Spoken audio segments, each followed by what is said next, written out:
ನಾನು ಡಾಕ್ಟರ್ ದೇವೇಂದ್ರ ಕುಮಾರ್ ಭೇಟಿ. ಇವತ್ತು ನಾನು ತಲೆನೋವಿಗೆ ಮರ್ಮ ಚಿಕಿತ್ಸೆಯನ್ನು ಮಾಡ್ತಿದ್ದೇನೆ. ಯಾವಾಗ ತಲೆನೋವು? ನನಗೆ ಒಂದು 4 to 5 hours ಕಂಟಿನ್ಯೂಸ್ ಆಗಿ ತಲೆನೋವು ಆಗ್ತದೆ. ಮೈಲ್ಡ್ ಪ್ಯಾಲ್ಪಿಟೇಷನ್ಸ್ ಆಗ್ತದೆ.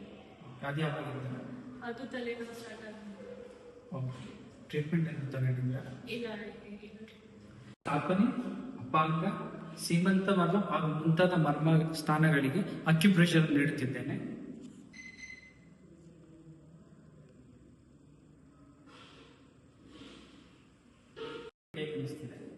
ನನಗೆ ಒಂದು 70 to 75% ಕಡಿಮೆ ಆಗಿದೆ. ಇನ್ಸ್ಟೆಂಟ್ ರಿಲೀಫ್ ಸಿಕ್ತು.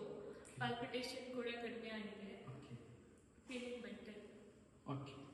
ನಾನು ಯಾವುದೇ ಔಷಧ ಸಹಾಯವಿಲ್ಲದೆ ಮರ್ಮ ಚಿಕಿತ್ಸೆಯ ಮೂಲಕ ತಲೆನೋವಿಗೆ ತಕ್ಷಣ ಪರಿಹಾರ ನೀಡಿದ್ದೇನೆ. ನಮಸ್ತೆ.